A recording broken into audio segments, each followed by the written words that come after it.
নমস্কার বন্ধুরা, গৌতমের সাথে চ্যানেলে আপনাদের স্বাগত জানাই।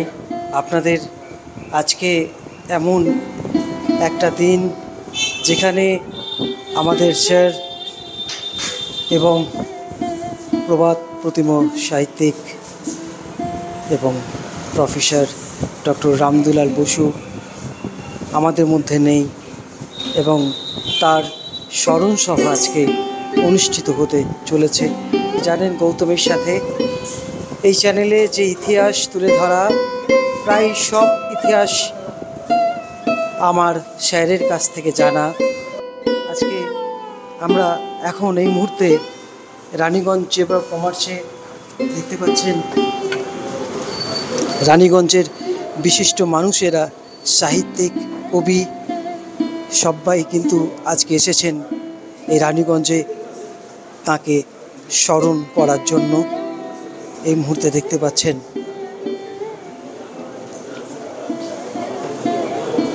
আজ তিনি নেই, কিন্তু আছেন আমাদের মনের মণিকোঠায়।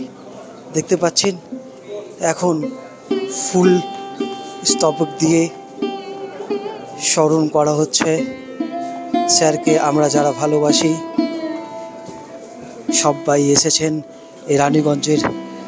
আরও যারা বিশিষ্ট মানুষেরা রয়েছেন, শুধু রানীগঞ্জ নয়, রানীগঞ্জের আশেপাশের সমস্ত জায়গা থেকে বিশিষ্ট মানুষেরা আজকে স্যারকে স্মরণ করছেন।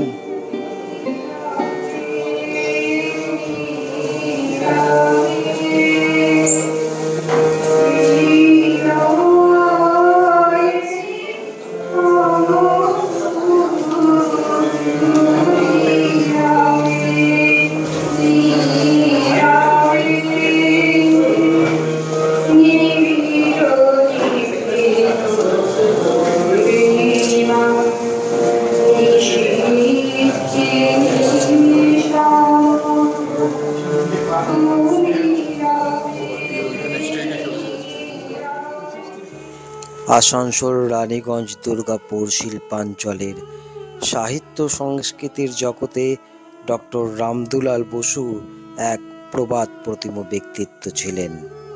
জন্মসূত্রে তিনি হয়তো এখানকার কেউ নন, কিন্তু কর্মসূত্রে সেই 1958 সালে কলকাতা থেকে রানীগঞ্জ টিডিবি কলেজে এসে শুরু করেন সাহিত্য বিষয়ে অধ্যাপনা।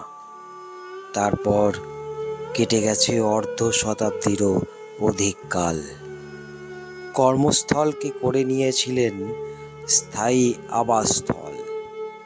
শিল্পাঞ্চলের মাটিকে ভালোবেসে গভীরভাবে আপন করে নিয়েছিলেন এখানকার মানুষজনকে। বিভিন্ন স্তরের মানুষের সঙ্গে তার নিবিড় সম্পর্ক ছিল।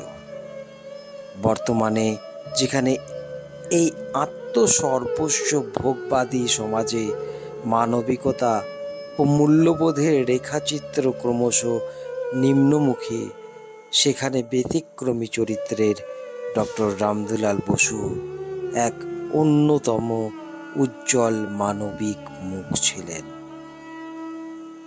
সাহিত্য সংস্কৃতির ক্ষেত্রে বোধ ও মননের চর্চায় শিল্পাঞ্চলকে এগিয়ে নিয়ে যেতে প্রবীণ এই প্রাজ্ঞ মানুষটি কর্মতৎপরতায় ছিলেন নিরলস।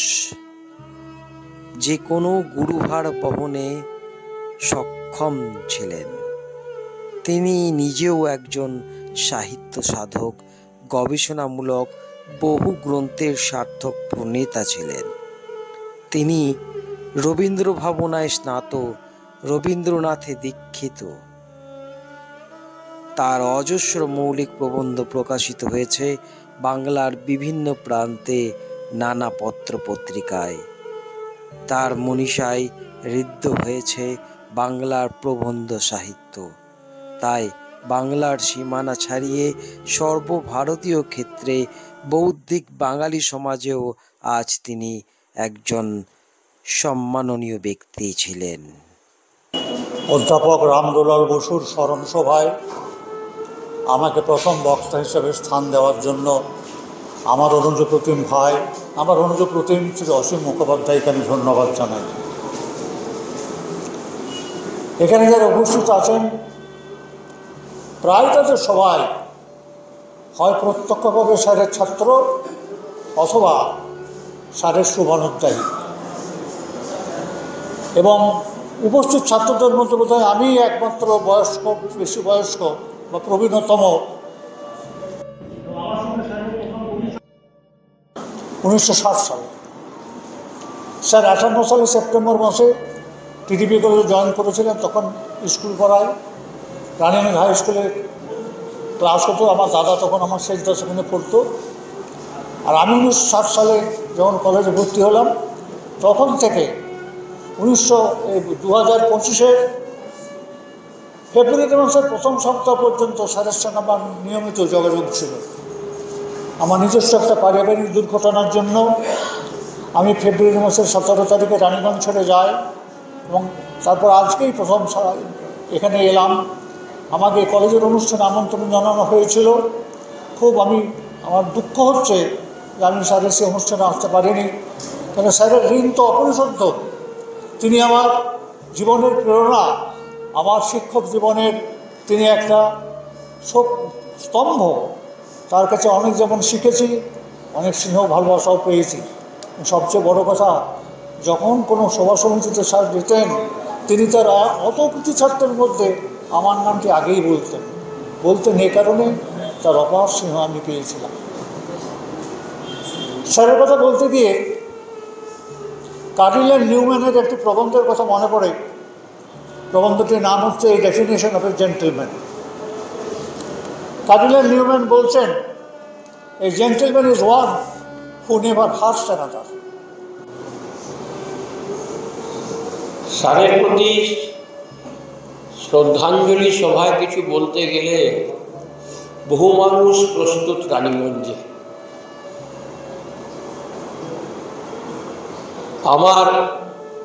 আমাকে সংক্ষিপ্তভাবে বলা হয়েছে, আমি 2-3-4 লাইন বলে বসে যাব। আর কোনোদিন সুযোগ হলে, কারণ ওনার বিষয়ে বহুত কিছু বলার আছে। আমি ওনার সাথে গত মোটামুটি 30 বছর ধরে ওতপ্রোতভাবে জড়িত ছিলাম। উনি আমার ডাইরেক্টলি প্রত্যক্ষভাবে প্রফেসর না হলেও আমি ইভিনিং কলেজে ছাত্র, কমার্সের, আর উনি ডে প্রফেসরে ছিলেন।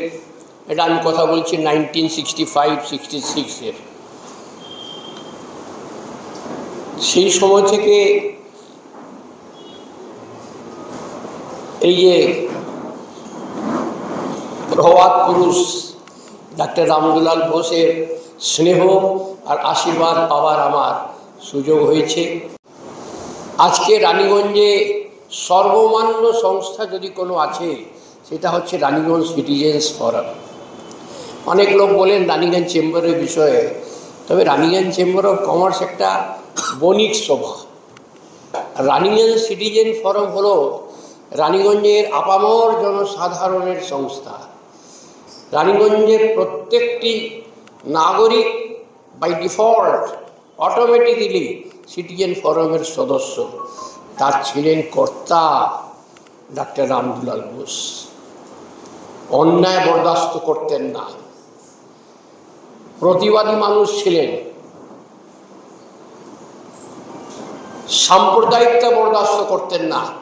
ওইসব কথা এলেই উনি রেগে যেতেন। ধর্মনিরপেক্ষ মানুষ। সিটিজেন ফোরাম আজকে যে জায়গায় আছে, তাতে আমি বলবো মোটামুটি উনারই অনুদান। তার কারণ গৌতম বাবুই হোক বা আরও অন্যান্য যারা তার সাথে জড়িত আছেন, তার কিন্তু সূর্য হচ্ছেন ডাক্তার রামদুলাল বোস, আর আমরা বাকি যারা আছি সব চন্দ্রমা। উনার আলোতে আমরা প্রকাশ পাচ্ছি। আপনার মন যা বলবেন, খুব ভীষণভাবে চিন্তা ছিল রানীগঞ্জটাকে কি করে আগে বাড়ানো যায়। ভীষণভাবে স্যার সম্পৃক্ত হয়ে গেছিল রানীগঞ্জের সাথে। যার জন্য আপনাদেরও অনুরোধ করবো, রানীগঞ্জ সিটিজেন ফোরাম কি করে আগে বাড়ানো যায় সেটা নিয়ে আপনারা প্রত্যেকে, যেহেতু আপনারা সব বেশিরভাগই রানীগঞ্জের সব আপনারা অধিবাসী, সেই হিসেবে আমি বলবো রানীগঞ্জের কি করে ভালো করা যায়, কি করে রানীগঞ্জটাকে আরো আগে বাড়ানো যায় সেটা নিয়ে সবাই চিন্তা ভাবনা করুন। তার প্রতি আমি প্রণাম।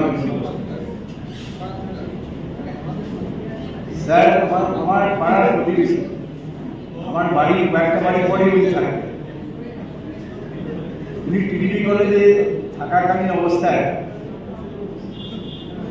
আমার সঙ্গে যখন দেখা হলো বললেন, গৌতম আমি তোমার প্রতিবেশী হতে যাচ্ছি এবং তোমাদের ভরসায় আমি এই পাড়াতে থাকি।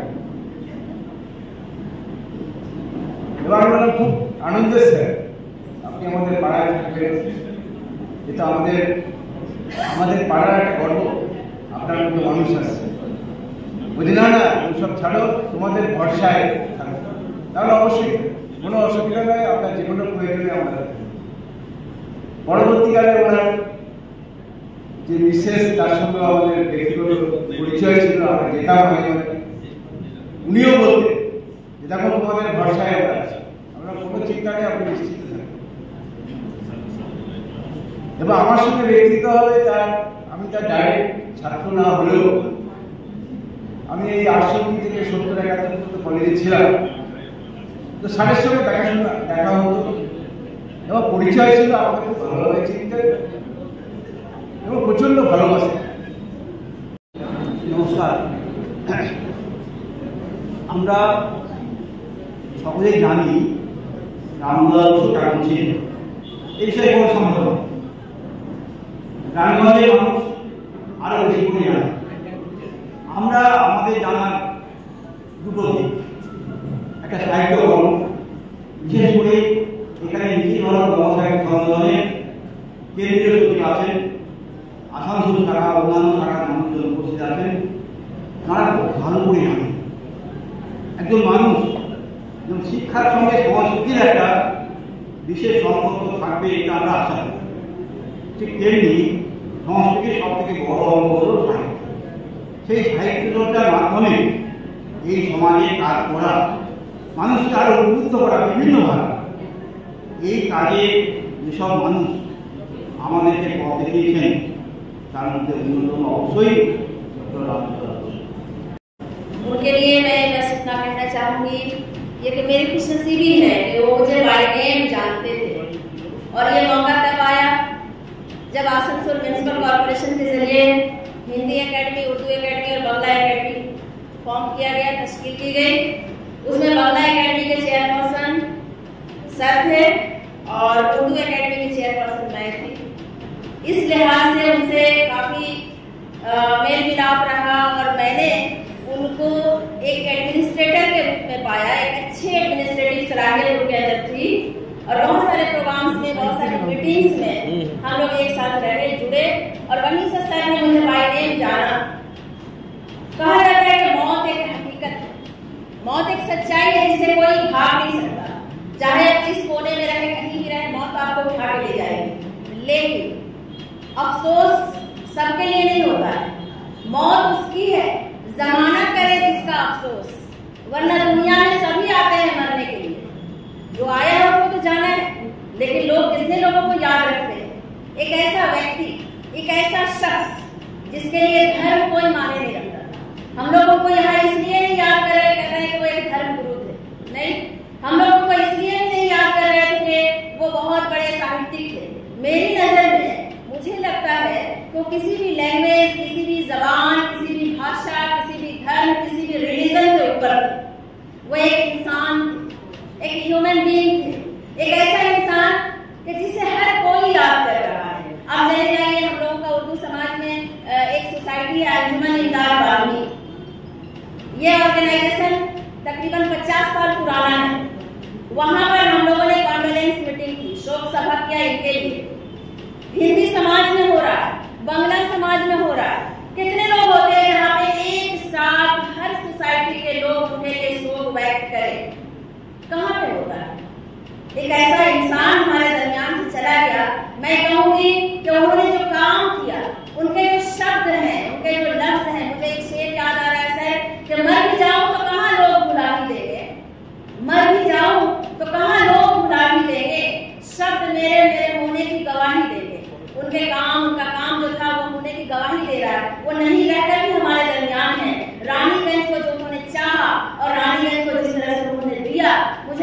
नईम जो यहाँ के एक शायर थे, आप सभी जानते होंगे। मैं आखिरी बात बोल के खत्म करना चाहूंगी कि रौनक नईम का एक शेर है कि ये मेरा शहर है रौनक से बुरा न कहो, यहाँ तो गैर भी अपना दिखाई देता है। रामलाल बसु सर ने हम सबको अपना बना लिया था और यही उनका बड़ापन था। एक इंसान की हैसियत से हम उन्हें नमन करते हैं, उन्हें श्रद्धांजलि देते हैं और अपनी तरफ से खराज अकीदत पेश करते हैं इस शेर के साथ कि जहां भी जाएगा रोशनी लुटाएगा, किसी चिराग का अपना मौका नहीं होगा। शुक्रिया।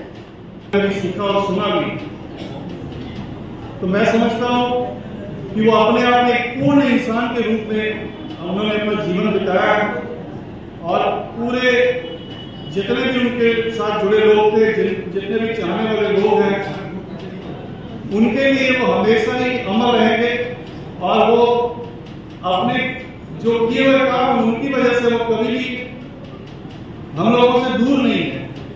वो शरीर के रूप में, चूंकि शरीर तो ठीकरा है, एक दिन फूटेगा सभी के, तो इसलिए आज उनकी याद में हर जगह से लोग यहाँ आए हैं। इस बात का सबूत है कि वो किस तरीके के इंसान थे, किस तरीके के उनकी शख्सियत थी।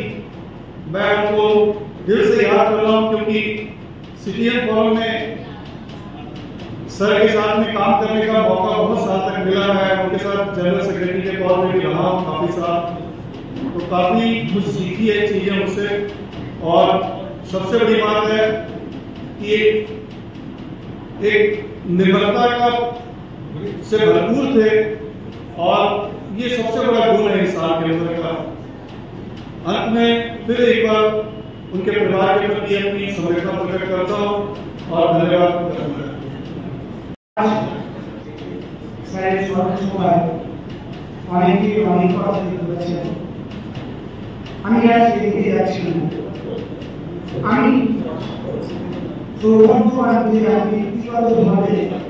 আমার শৈশব জীবন থেকে এই যাবৎ কাল পর্যন্ত ওর সান্নিধ্য পেয়েছি, ওর সান্নিধ্যে শিখেছি কিভাবে জীবনে এগোতে হবে।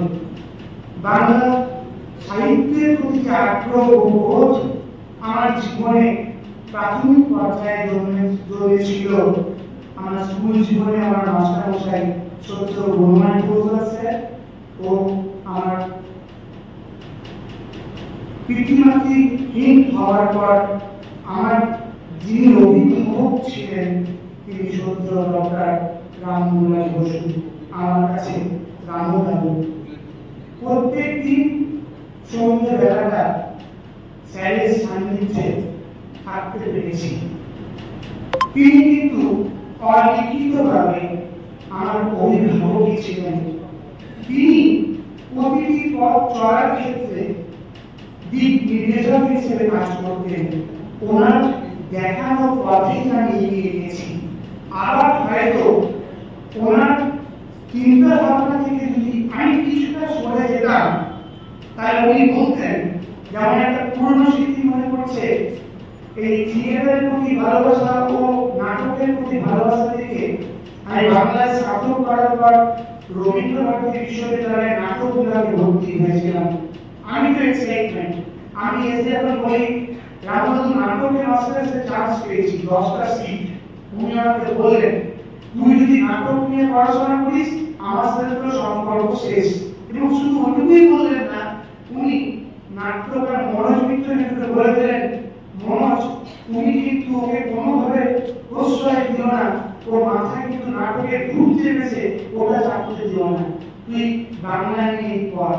এবং সেই বাংলা নিয়ে পথ আমি এখনো চলেছি এবং আগামী দিনও এগিয়ে যাব। এবং পরিশেষে একটা কথাই বলবো যে যেই পথে যেতে যেতে আমি তার এবং কিছু মানুষের সান্নিধ্য পেয়েছি এবং সম্প্রতি আমি আমার গবেষণা কর্ম সমাপ্ত করেছি। এই গবেষণা বিষয়টি যে নির্বাচন করেছিলেন তিনি অধ্যাপক ডক্টর রামলাল বসু, ও যাকে নিয়ে গবেষণা করব এবং এই বিষয়টি নিয়ে সহমত পোষণ করেছিলেন নাট্যকার মনোজ মিত্র জেঠু। ঠিক 7 মাস আগে মনোজ মিত্র জেঠুকে হারিয়েছি এবং এই নাটকটাকে হারালাম কিছুদিন আগে। আমার থিসিসের ফাইনাল ভাইবা হয়ে এই মাসের মধ্যে ডক্টরেট ডিগ্রি পাবো, কিন্তু সেটা আমি বলতে পারবো না। আমি শেষ করি রামগঞ্জের কথায় দিয়ে মধ্য দিয়ে এই জন্মগধূলির ধূসর প্রহরে বিশ্ব রস সরোবরে শেষবার ভুই ভুবিলয় মন্দেহ দূর করি সব তর্ক সকল সন্দেহ সব প্রতি সকল দুরাশা বলে যাবো যায় রেখে যাই মোর ভালোবাসা সকলকে পুনর জানিয়ে আমি রামলাল বসুর স্মরণ সভা আসতে পেরে নিজেকে ধন্যবাদ করছি। তার পরিবারবর্গকে আমার সমবেদনা জানাচ্ছি এখানে আমন্ত্রণ জানানোর জন্য। যে মানুষটাকে নিয়ে আজকে এই স্মরণ সভা নিখিল ভারত নব সাহিত্য সম্মেলনের পক্ষ থেকে একটি কথা মনে হচ্ছে, যারা আজকে এই সভায় আছে মূলত রানীগঞ্জের বিভিন্ন সম্প্রদায়ের মানুষ। তাই রানীগঞ্জ সম্বন্ধে এতক্ষণ যত আলোচনা এটাই বাঞ্ছনীয় যে মানুষটা রানীগঞ্জকে এত দিয়েছে, এত ভাষাভাষীর কাছে মানুষকে সাথে ছিল, শুধু টিডিপি কলেজকে সামনে রেখে নয়, বিভিন্ন শাখার অনুষ্ঠান বিভিন্ন সংস্কৃতি জগতের সাথে জড়িত ছিল। তাই রানীগঞ্জে তো এই সম্মানটা ওনার কাছে প্রাপ্য ছিল। এরপরে সব থেকে পরিচিত উনি এমন একটি সংস্থার সাথে জড়িত ছিলেন, নিখিল ভারত নব সাহিত্য সম্মেলন, যার পরিচিতি তার ব্যাপ্তি হচ্ছে সর্বভারতীয় প্রতিষ্ঠান, বাংলা ভাষার প্রচার এবং প্রসার।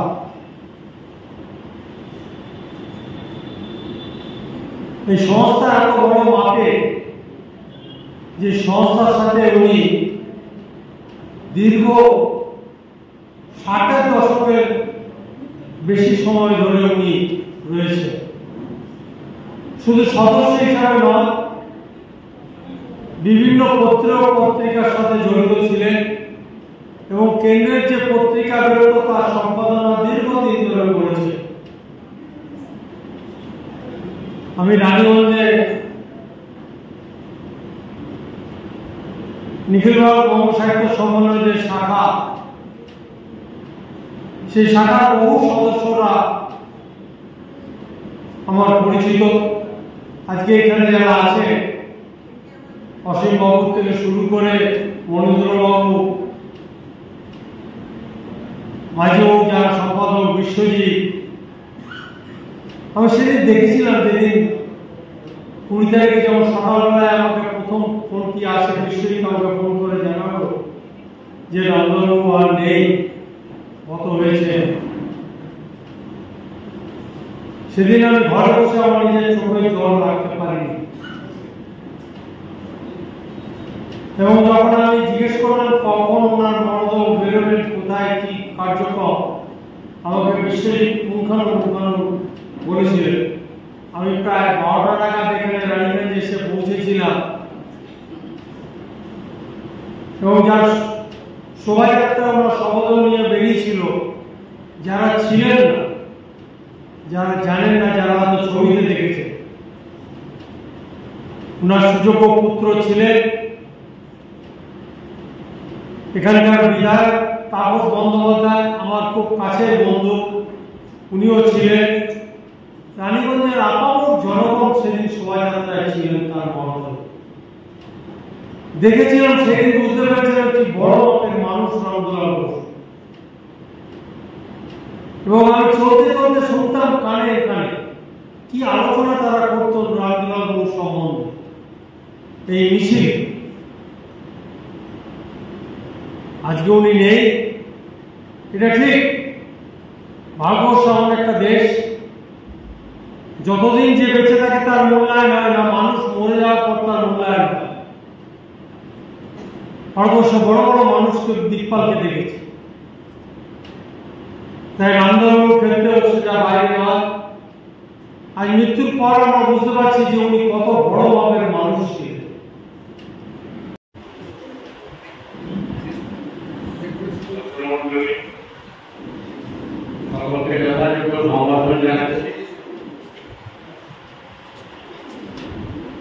আমি একটু দেরিতে পৌঁছেছি, আগে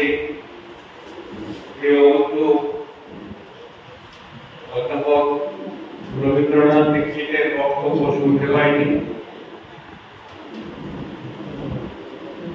অধ্যাপক দীক্ষিত ডক্টর বসু প্রিয় ছাত্রদের অন্যতম ছিলেন এবং ডক্টর বসু অধ্যাপক হিসেবে যে আলোচনা করতেন সেটি তার ছাত্রদের অনুভূত হল কিনা সেদিকেও নজর রাখতেন। অধ্যাপক হিসেবে ডক্টর বসুর কৃতিত্ব এবং মহানুভবতা এইখানে যে অধ্যাপক দীক্ষিত ছাত্র হিসেবে যদি কোনো প্রতিবাদ করেছেন, তিনি সেটিকে মনোযোগ দিয়ে শুনেছেন এবং তাকে ধর্মকে বসিয়ে দেননি।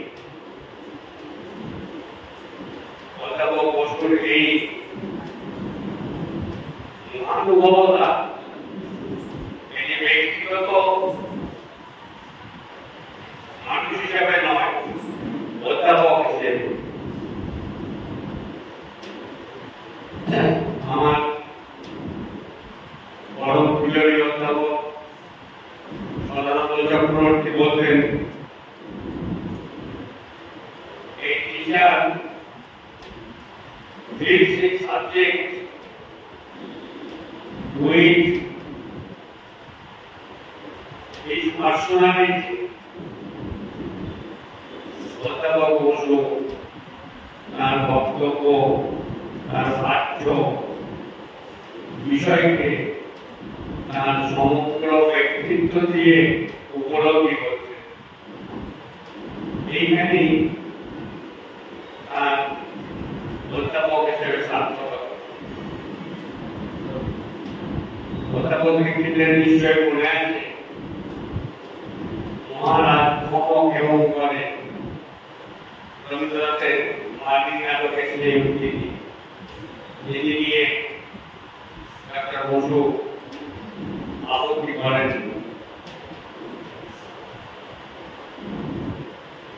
দাদার সঙ্গে আমার পরিচয় তার সান্নিধ্য পেয়েছি অর্ধ শতাব্দী, 50 বছর। তার আগেও 10 বছর আগে আমি চিনতাম, তার সঙ্গে পরিচয় ছিল। তার সহকর্মী হিসেবে কখনো আমি আসিনি, অন্যত্র কাজ করতাম, কিন্তু তখন থেকেই তার সান্নিধ্য পেয়েছি। তিনি গবেষণা করেছিলেন বঙ্গীয় সমকালীন গৌণ ঔপন্যাসিক বৃন্দ। এই গৌণ ঔপন্যাসিক বৃন্দকে অনেকেই ঠিক কথা জানত, করলেও তাদের গুরুত্ব দেয়। ডক্টর বসু গুরুত্ব দিয়েছেন এবং বলা যেতে পারে গৌণকে আত্মবিবেকের আলোয় নিয়ে আসা তার জীবনের লক্ষ্য ছিল। গৌণকে তিনি আলোচকের আলোয় নিয়ে আমার পূর্ববর্তী বক্তা শ্রীযুক্ত বাপি সমাজ বললেন ভারত বৌদ্ধ সাহিত্য সম্মেলনের গল্পসূত্রে তিনি রেখেছেন অত্যন্ত অভ্যান্তরকে ডাক্তার বসু দুরন্ত দিয়ে মানবতার আলোতে নিয়ে ডাক্তার বসুর আরেকটি গবেষণা যেটি উল্লেখযোগ্য সেটি হচ্ছে রবীন্দ্রনাথের ইংরেজি কবিতা ইংরেজি এই নিয়ে বাংলা থেকে কাজ করেন আর প্রিয় বন্ধু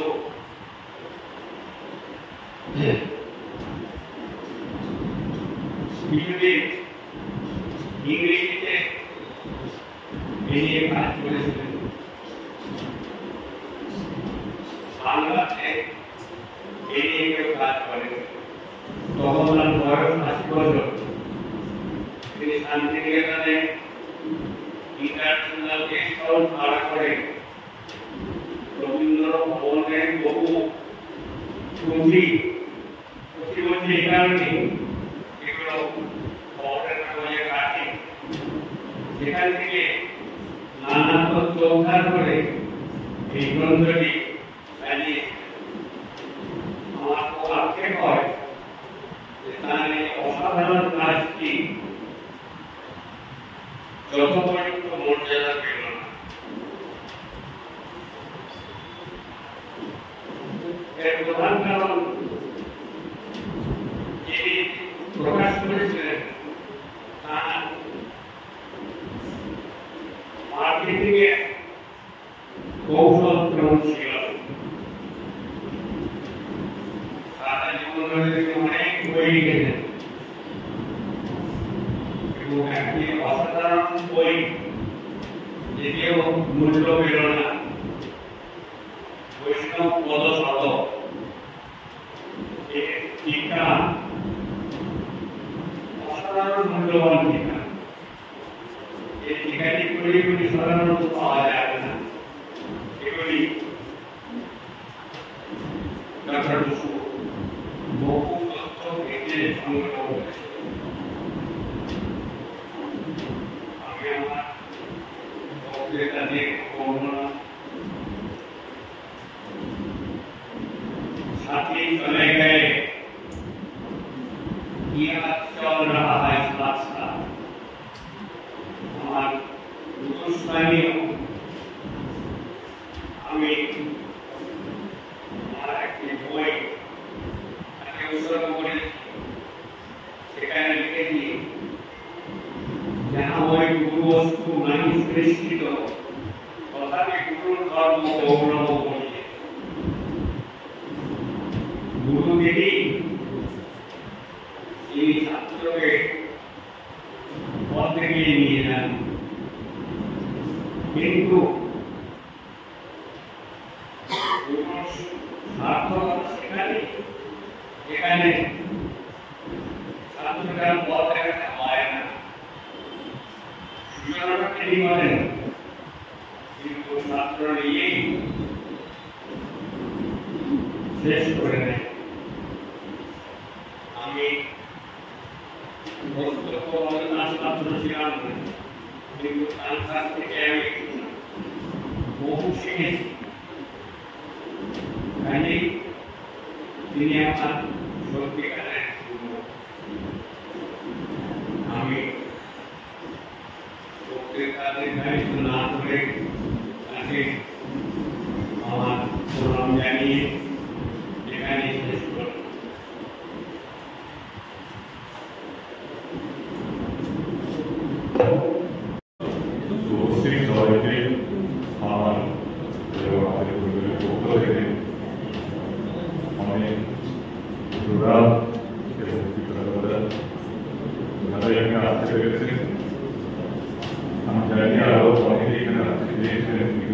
I'm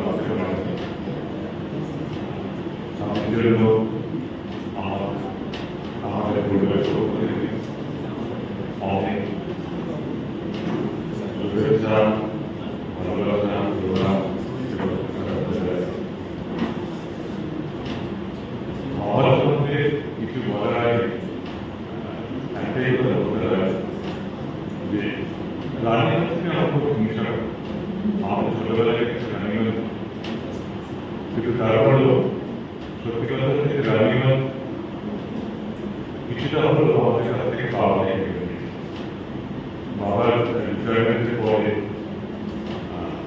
যখন কথা হচ্ছে কোথায় পড়বে বা থাকবে না থাকবে না, আমাদের ওখানে চলে যাওয়ার একটা কথাবার্তা হয়েছিল। কিন্তু বাবা এবং মা দুজনে সেই সময় ঠিক করেছে যে রানীগঞ্জের সঙ্গে শিক্ষকটা এত হয়ে গেছে রানীগঞ্জের বাইরে যাওয়ার কথা আমার মনে হয় যে রানীগঞ্জ বাজারে বাইরে যেতে হবে। তো যার জন্য শেষের দিকে হয়তো অবদান সান্নিধ্য ডক্টর রানীগঞ্জ থেকে ডক্টর আলাদা। যাই হোক, বাবার কথা বলার মধ্যে একটা দুটো কথাই বলবো, সেটা হচ্ছে যে আমার ছোটবেলাটা খুব ভালো একটা ছোটবেলা, যেটা এখনকার ছেলে বলুন বা যেগুলো তাদের বাবা খুব ভালো আমরা আজকে পরিবেশে বড় হয়ে সেই পরিবেশটা বাবা মা সত্যি সত্যি খুব দুর্লভ এবং যাদের স্বাধীনতা আমরা বড় হয়েছি। এখানে রবি ব্যবহার আরো অনেকে যারা স্বাস্থ্য বড় আমরা বড় হয়েছি এবং যে পরিবেশে আমরা বড় হতে পেরেছি সেই জন্য নিজেদের আর সবসময় বাবা আমাদের বিভিন্ন রকমের গাইড করেছে।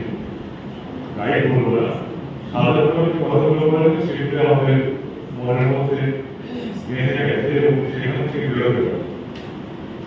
বাবা প্রকৃতপক্ষে আমি কাছে কোনো কারখানা সম্পূর্ণ দুটো বিপরীত ধর্মী জায়গা, বিপরীত ধর্মী লোকের সঙ্গে বাবার কাজ করতে মোটামুটি তারপরে বিভিন্ন সমাজ সমাজ আমি যেখানে কাজ করতাম তাদের মধ্যে শিক্ষা ছিল আমাদের বাবার যে সমস্ত কথাগুলো শুনেছি ছোটবেলা সর্বত বাধ্য তুমি সবসময় ভদ্র থাকবে, তোমার সঙ্গে যদি অবস্থা ব্যবহার করে তার সত্ত্বেও তুমি তার সঙ্গে ভদ্র ব্যবহার করবে। আমার মাঝে মাঝে অনেক সংশয় আছে যে ডাক্তার জীবন বিশ্বাস করে এটা সম্ভব সংশয়টা করা কি আদৌ করে ঠিক আছে তারা বুঝে উঠতে পারবে। আরেকটা কথা বলবো বাবার মধ্যে, সেটা হচ্ছে যে মানুষের প্রতি বিশ্বাস বিশ্বাস মানুষের প্রতি বিশ্বাস পাওয়া অসম্ভব এবং সেটা আমাদের মধ্যেও জানিয়ে গেছিল। মানুষের প্রতি সরকারের প্রতি একটা স্বাভাবিক সাধারণ বিশ্বাস আমাদের মনের মধ্যে তৈরি হয়েছে। রবীন্দ্রনাথ ছিলেন বাবার আমাদের ছোটবেলা আমাকে দয়াকে বলেছিল গীতাঞ্জলি মুখস্থ করো, গীতাঞ্জলি কবিতা মুখস্থ করো। প্রথম কবিতা আমার মাথা মধ্যে করে দেওয়া হবে সবগুলো যে ঈশ্বর সৃষ্টি ভোগ করা হবে, ঈশ্বরকে জেনে দিতে হবে, কিন্তু ঈশ্বর সৃষ্টি ভোগ করা হবে প্রথমে ভাবিয়ে দাও, পরের থেকে শোনো আমার রাজের পরিচয় আমার আমলে তোমার ইচ্ছা বদলে করলো আমার জীবন আছে। এই কথার মধ্যে তো ঈশ্বরকে বিশ্বাস হতো অবশেষে হওয়ার প্রয়োজন, যেগুলো ভাবতে সেভাবেই ভাবো।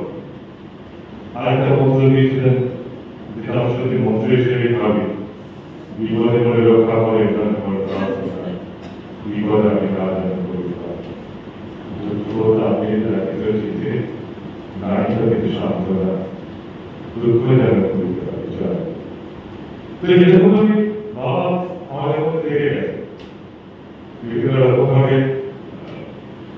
বাবাকে ছাড়া আমরা বড় হয়ে উঠতে পারতাম না, এবং বড় হওয়ার পরও এমনভাবে বাবা আমাদের মনটাকে ছেড়ে রেখে দিয়েছেন যে সেখান থেকে বেরোনো কোনোভাবে সম্ভব না। যাই হোক, আমার আমি আর খুব বেশি পড়াবো না। আমি আমার ভাই জয়কে একটা গান করে ফেলেন, জয়। আর আবার বলছি যে রানীগঞ্জের সমস্ত মানুষ, রানীগঞ্জ এবং এই অঞ্চলের সমস্ত মানুষের প্রতি বাবার মানুষের ভালোবাসা ছিল, কিন্তু তারাও যে ভালোবাসা দিয়েছেন বাবার শেষ যাত্রার সময় আমরা তো কিছুই করে না, বলতে দিয়েছে আত্মার মধ্যে বেরিয়ে গেছে সব কিছু, সব রকম ব্যবস্থাপনা সব করে রাখা ছিল। এবং যে সদস্যগুলো জনগণকে আমরা সবাই দেখতে পেয়েছিলাম, যেভাবে দেখতে পেয়েছিলাম, সেগুলো সত্যি আমাদের কাছে একটা অসাধারণ অবলের স্মৃতি হয়ে থাকবে। আমি বারবার সবাইকে মারধর করে আমার প্রণাম, আমাদের পরিবারের পক্ষ থেকে, সবাইয়ের পক্ষ থেকে আমাদের প্রণাম রাজনীতির সঙ্গে সমস্ত অঞ্চলের মানুষকে বারবার প্রণাম জানাই। আপনারা সবাই ভালো থাকুন। আমি সবাইকে বলবো একটা কথা। নমস্কার। বিশেষ কিছু বলার নেই। অ্যাকচুয়ালি রানীগঞ্জের যে কথাটা দাদা বললো যে বোধহয় আমরা বাবার সান্নিধ্য রানীগঞ্জবাসীর ক্ষেত্রে কমই পেয়েছি, তাই নিয়ে আমাদের কোনো আক্ষেপ নেই। সমগ্র রানীগঞ্জবাসীর প্রতি আমাদের অসীম কৃতজ্ঞতা। আমরা ঠিক সময় পৌঁছতে পারি, তারপরেও গিয়ে দেখি বহু মানুষ আমাদের জন্য অপেক্ষা করছেন এবং সমস্ত ব্যবস্থা করে রাখছেন। আপনাদের আমাদের সবার পরিবারের পক্ষ থেকে অসীম কৃতজ্ঞতা জানাই, ধন্যবাদ জানাই। চেম্বার অফ কমার্সের কর্মকর্তাদের অসংখ্য ধন্যবাদ জানাই। আমি একটা ছোট্ট মেল করেছিলাম, তার উত্তরে উনি একটা সুন্দর চিঠি লিখেছিলেন আমাকে। আমি চিঠিটা আমার পরিবারের সবাইকে দিয়েছিলাম। রোহিতজিকে আমাদের অসংখ্য ধন্যবাদ। আমরা আমাদের পরিবারের সবাইকে একবার আমরা স্টেজে ডেকে দিতে চাই। আমার বিশেষ আমার বংশী, আমার মেয়ে, আমরা সবাই এসেছি। আপনারা একবার সবাই স্টেজে আসুন, আমরা সমমিত মিলে সবাই মিলে আপনাদের আমাদের কৃতজ্ঞতাটা জানাবো। চলে আসি।